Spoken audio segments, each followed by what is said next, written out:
Hello ಎಲ್ಲರಿಗೆ ನಮಸ್ಕಾರ. ಹೇಗಿದ್ದೀರಾ? ಹೋಪ್ ಎಲ್ಲರೂ ಚೆನ್ನಾಗಿದ್ದೀರಾ ಅಂತ ಅಂದ್ಕೊಳ್ತೀನಿ. ವಿಡಿಯೋನ ಸ್ಕಿಪ್ ಮಾಡಿದೆ ನೋಡಿ ಫ್ರೆಂಡ್ಸ್. ಪ್ರತಿಯೊಬ್ಬ ರೈತನ ಬಾಳಲ್ಲಿ ಖುಷಿ ತರ್ತಕ್ಕಂಥ ವಿಷಯ ಅಂದರೆ ತಮ್ಮ ಸ್ವಂತ ಹೊಲದಲ್ಲಿ ಬೋರ್ ಹಾಕ್ಸಿದಾಗ ಆ ಗಂಗೆ ತಾಯಿ ಚಿಮಿಕಿ ಬರ್ತಾಳಲ್ವ, ಆ ಒಂದು ಕ್ಷಣ ರೈತನಿಗೆ ತುಂಬ ಅಂದರೆ ತುಂಬ ಖುಷಿ ಕೊಡುತ್ತೆ. ಆ ಒಂದು ಖುಷಿಯ ವಾತಾವರಣ ನಮ್ಮ ಮನೆಯಲ್ಲೂ ಆಗಿದೆ. ಸೊ ಇವತ್ತು ನಮ್ಮ ಒಂದು ಗಂಡನ ಮನೆಯಲ್ಲಿ ಬೋರ್ವೆಲ್ ಹಾಕಲಾಗಿತ್ತು ಹೊಲದಲ್ಲಿ. ಸೊ ನೀರು ಈ ಥರ ಚಿಮುಕಿ ಬರ್ತಾ ಇದೆ. ಸೊ ಎಲ್ಲರೂ ಖುಷಿಯಾಗಿದ್ದಾರೆ. ಮನೆ ಒಂದು ಖುಷಿಯ ಸಂಭ್ರಮ ಅಂತಲೇ ಹೇಳ್ಬೋದು. ಸೊ ವಿಡಿಯೋನ ಸ್ಕಿಪ್ ಮಾಡಿದೆ ನೋಡಿ. ಹಾಗೂ ಯಾರೆಲ್ಲ ಈ ವಿಡಿಯೋಸ್ನ ನೋಡ್ತೀರಾ, ಈ ಬೋರ್ವೆಲ್ ಹಾಕೋದ್ರಿಂದ ರೈತನಿಗೆ ಎಷ್ಟು ಮುಖ್ಯವಾಗಿರುತ್ತೆ, ರೈತನ ಬಾಳಲ್ಲಿ ಕೂಡ ಎಷ್ಟು ಇದು ಮುಖ್ಯ ಅನ್ನೋದನ್ನು ಕಮೆಂಟ್ ಮೂಲಕ ತಿಳಿಸಿ. ವಿಡಿಯೋನ ಪ್ಲೀಸ್ ಸ್ಕಿಪ್ ಮಾಡಿದೆ ನೋಡಿ. ಹಾಗೂ ಯಾರೆಲ್ಲ ಹೊಸದಾಗಿ ನನ್ನ ಚಾನಲ್ನ ನೋಡ್ತಾ ಇದ್ದೀರಾ, ಪ್ಲೀಸ್ ಸಬ್ಸ್ಕ್ರೈಬ್ ಮಾಡಿ ಹಾಗೂ ಬೆಲ್ ಬಟನ್ ಆಲ್ ಅಂತ ಕ್ಲಿಕ್ ಮಾಡಿ, ಓಕೆನಾ? ಸೊ ಮತ್ತೆ ಮುಂದಿನ ವಿಡಿಯೋದಲ್ಲಿ ಹೊಸ ಟಾಪಿಕ್ ಜೊತೆ ನಿಮ್ಮ ಜೊತೆ ಸಿಗ್ತೀನಿ. ಬಾಯ್ ಬಾಯ್.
ನಮಸ್ಕಾರ ಮಾಡುವ ನೀನು ಬಾ ಬಾ ಬಾ ಬಾ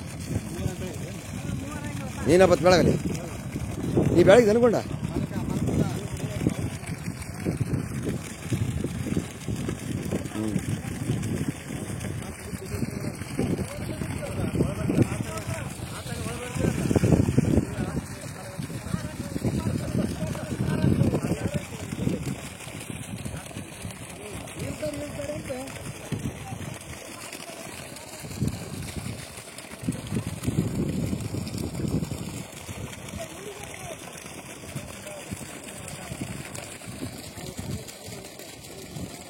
ಇಂದ್ರೆ ಬೈ ಪ್ರೀತಿ ಕಿಡಿಂದ್ರ ಮಲ್ಲ ಬಾರ್ಲೆ